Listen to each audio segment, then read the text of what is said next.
You're watching the Daily Climate Show on Sky News. On today's programme, wildfires continue to rip through Turkey, Italy and Greece as forecasters say temperatures could reach a record high in Europe of 49 degrees this week.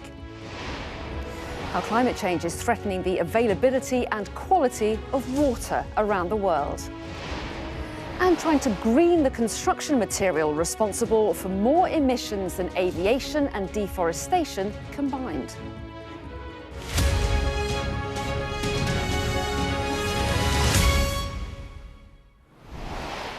Hello and welcome to the UK's only daily climate news show where we track the changes happening to our world right now and meet those coming up with the solutions. And we start today with wildfires that are continuing to rage in Turkey, Greece and Italy. In Turkey, whole villages and beaches have been evacuated, with coastal areas amongst the worst affected. Flames have surrounded the tourist resort of Marmaris, with residents forced to flee as their homes were destroyed. More than 100 firefighters are battling to bring the fires under control. In the Italian city of Pescara on the Adriatic coast, people ran from the beach when they spotted smoke and flames rising from a nearby forest. More than 100 people have been evacuated after wildfires swept through the Italian coastal town. Several people were injured when they tried to extinguish flames that had reached their homes. In Greece, wildfires have destroyed more than 3,000 hectares of pine and olive groves in the country's west since Saturday. The country's Prime Minister said that Greece is experiencing its worst heatwave in more than 30 years. So what's behind this? Well, temperatures in this region would normally be around the high 20s to low 30s. But in recent days, we've seen them hit 10 to 15 degrees above average. And those figures are set to continue tomorrow and into the rest of the week. Well, the heat is building because of a blocking area of high pressure in the upper atmosphere. Now, the native air mass over southeast Europe was already hot, and the prolonged spell of high pressure has exacerbated the hot and dry conditions. It's all to do with subsidence, as high pressure causes the air to sink, which warms it, and then the heat builds. In other words, it creates a heat dome. Well, high temperatures will continue around the Mediterranean and Balkan Peninsula this week. Maximum temperatures will range from the high 30s to mid-40s, and a few spots could reach 47 to 49 degrees. And this would challenge the European record of 48 degrees, which was set in Greece in 1997. Sky's special correspondent Alex Crawford is in Bodrum in Turkey and has witnessed the ferocity of the fires firsthand. Look at this fire that's just, a spark has just landed right next to us.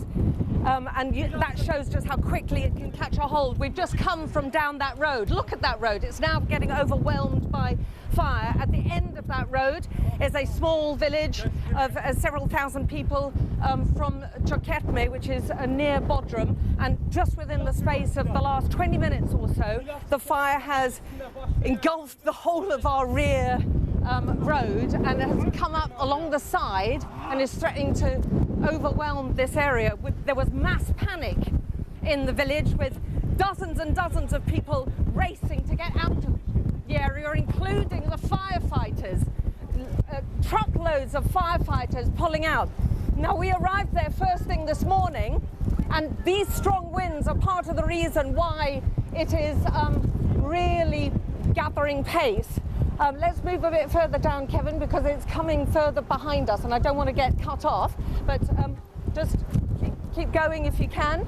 And there was a lot of panic in the village as we were there. You can see it's coming down the sides of the hill there. There was a lot of panic in the village because they were pretty much on their own. There wasn't firefighters. We arrived as they were actually taking bottles of water and pulling out buckets of water from their wells and trying to douse the flames and protect their property. Temperatures are much higher than normal. They've been at over 40 degrees centigrade, and that is the forecast for the next week or so. And many are putting this down to a real dramatic shift in climate change. Turkey's always had seasonal dry periods. It's always had hot weather. This is far, far hotter than anyone anticipated. As I say, the worst in at least a decade.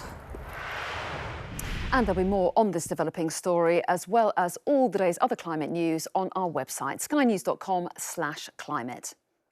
Now, Which says people are put off switching from a petrol to an electric car because of the high upfront costs. The consumer group analysed the cost of owning 3 vehicles that are available as petrol and electric versions and found it was significantly more expensive to own the electric version over 3 years. The Climate Change Committee says the transition to electric cars is one of the most important actions to achieve the UK's net zero target. Farmers in England are being given an extra £17 million in funding to tackle water and air pollution.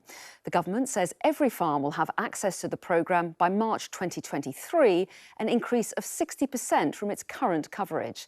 The scheme helps farmers to implement practical solutions like planting new grassland buffer strips and establishing riverside trees.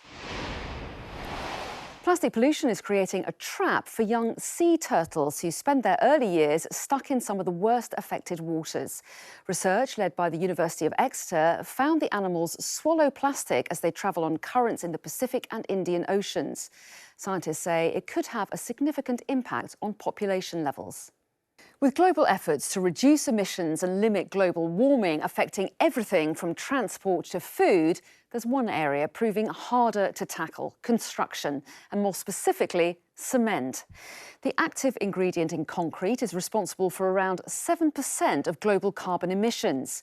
But according to a senior environmental expert, far more needs to be done to regulate the industry, as our economics and data editor, Ed Conway, reports.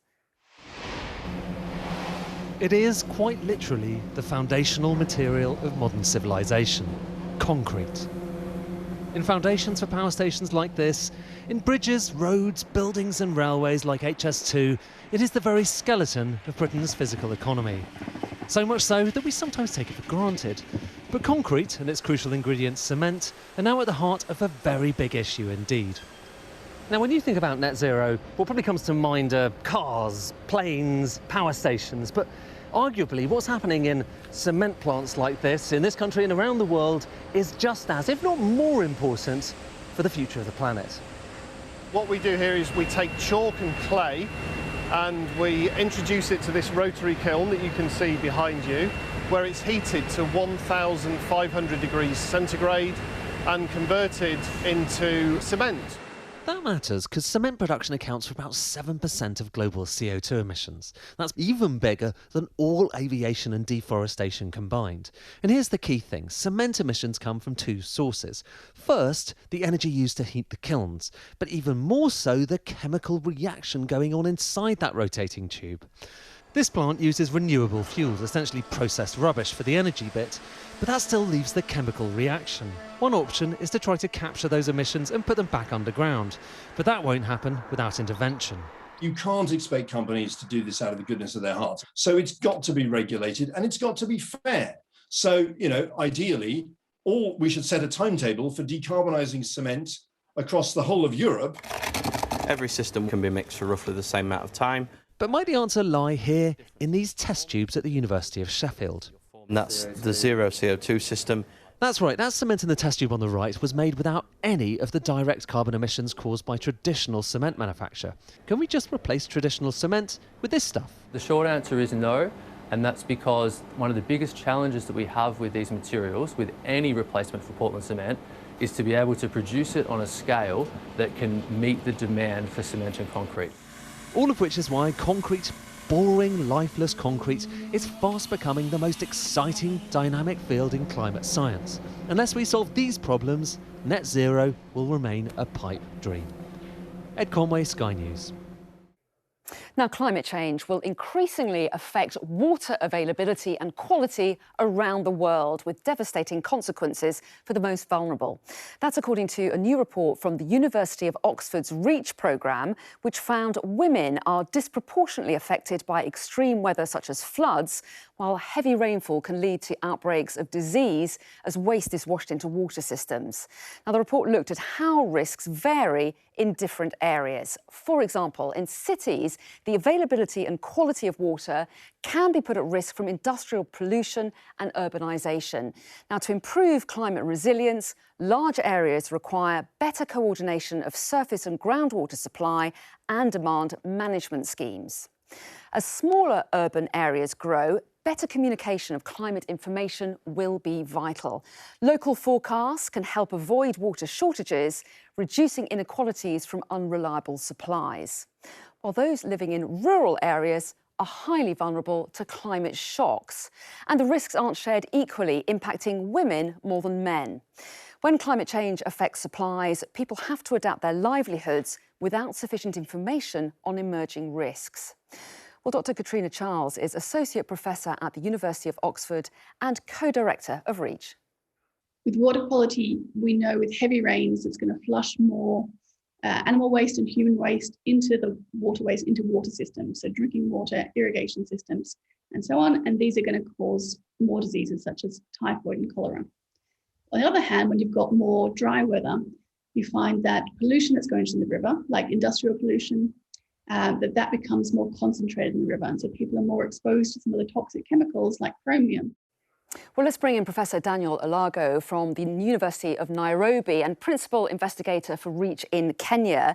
Welcome to you. Tell us about some of the challenges that you're facing in Kenya when it comes to water security. Among some of the problems that we experience are too much rain, too little rain, very clean water, then very dirty water. And sometimes the water is too far away to be able to get it within a reasonable amount of time. There are also other experiences that people have in relation to the water issue. And that is in terms of, agriculture, in terms of, what do we plant during this season? And what do we expect to reap at the end of the day?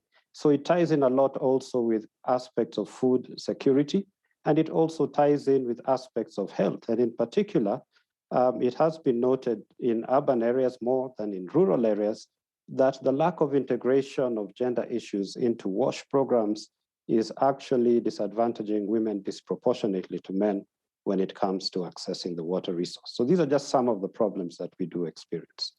So what can you do about them? How can you improve the situation? The first thing is we need to understand our climate system.